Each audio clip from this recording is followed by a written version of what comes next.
Good morning. Welcome to Radio Friends on Friday, February the 18th. I've got a good friend of mine with us today. You know him and remember him for many years on KMIZ, Channel 17, Ron WIDBIN. Good to be back, buddy. Well, you're still working on that name, aren't you, huh? Yeah. Let's not worry. All right. Yeah, my friend Ron. It's just Ron. Yeah, okay. There we go. All right. And Ron is here because besides everything that you did in television, your life has taken a turn now, and you're doing missionary work.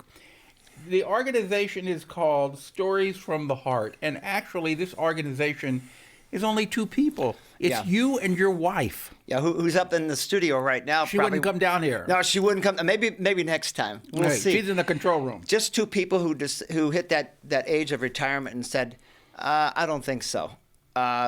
And I went to Guatemala once with some friends, and I said, maybe this is what we're supposed to be doing. Something, you know. So what you're doing is you're giving of your time, you're giving of your money, you're giving of your effort, and you go down to Guatemala and you help people build houses. You help people get an education. You help people try to live a better life. Mm-hmm.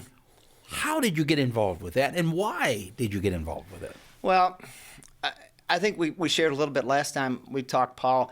If we're not on this planet, on this earth, doing what you do, doing what a lot of people try to do, of helping someone else, uplifting them, giving them, allowing them to flourish, then what the heck are we doing here? I mean, really, it's about what we're giving to other people. I just talked to good friend James Mauser off camera and basically shared the same thing. We need to be helping each other. We need to be giving people the basic needs that they need, and that would be like housing. That would be food to eat. That would be an education that allows them to break that circle of poverty that we see so prevalent in Guatemala.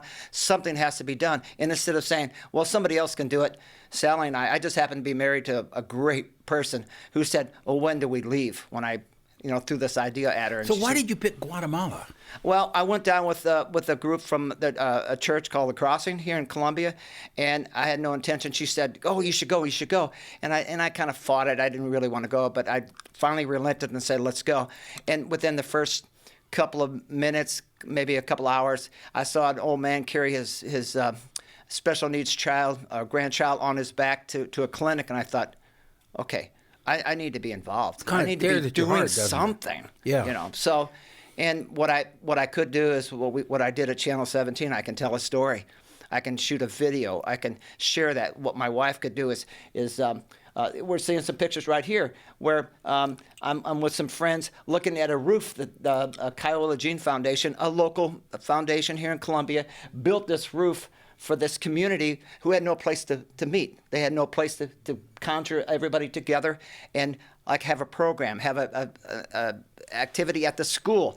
Mm-hmm. These people have nothing, Paul. I mean, this community is dirt poor. Now, there's another picture. Go ahead and describe for people listening on the radio. This is Francisca. Francisca has worked very hard for the last 3 years trying to raise $3,000 so she could give her 3 children a decent house to live in. Well, I mean, you walk in here and you say, okay, we need to help there. This is Victor and his family. They dug this basically. It's a really nasty climb, Paul. About killed us.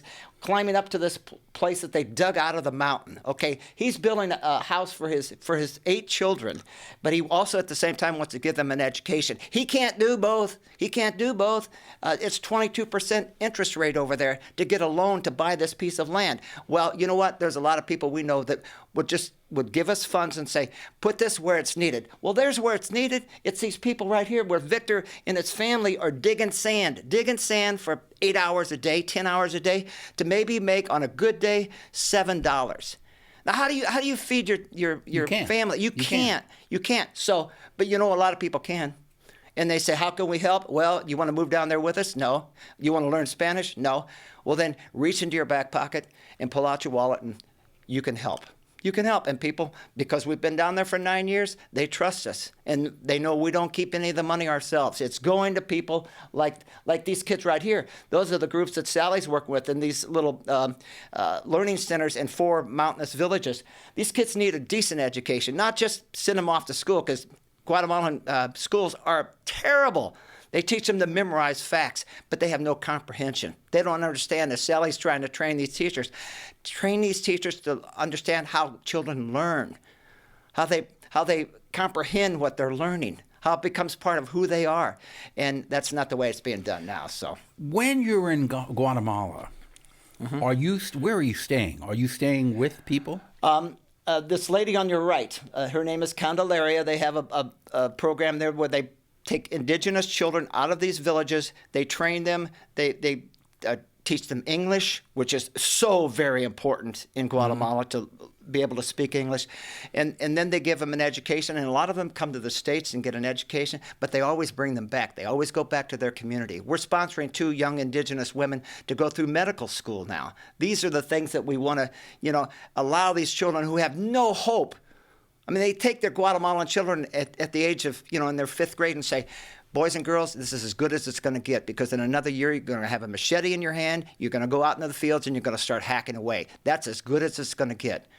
And they have no hopes. They have no dreams. Sally has to teach these young women, you have an opinion. You have a right to have an opinion. These things are not, are taught the children in Guatemala.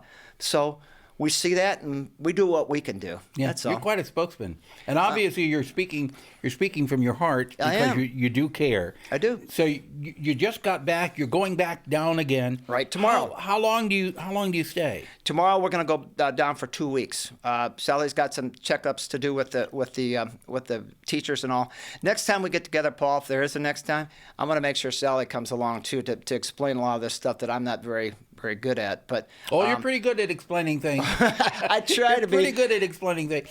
Have you put together any video stories on what you are doing? Yeah, I've shared a few on Facebook. The biggest response I got was one I did during COVID when it first hit, and they shut down the entire country, and people were starving to death. They weren't dying of COVID up in those mountain villages. They were dying of starvation because the buses stopped running. People were not getting up there. The people weren't getting into the markets. People were dying. Okay, so I have to say something, and it was no religious push or for any one denomination or whatever. Everybody in the whole world now during the pandemic, we all have to do something, right? Right. So that's what I made the story about, and people responded. Okay, so if people want more information, they can email sally.widbin at gmail.com. That's widbin, W-I-D-B-I-N. Oh, man. At sally.com. What's your Facebook? Real quick, got 10 seconds. Ron Widbin or Sally Widbin. We're both on Facebook. Okay, and the story's there. Ron Widbin, thank you so much for coming by. My pleasure, I'm glad Paul. to call you my friend. Same for sure. And thank you for the cough drop. Yeah.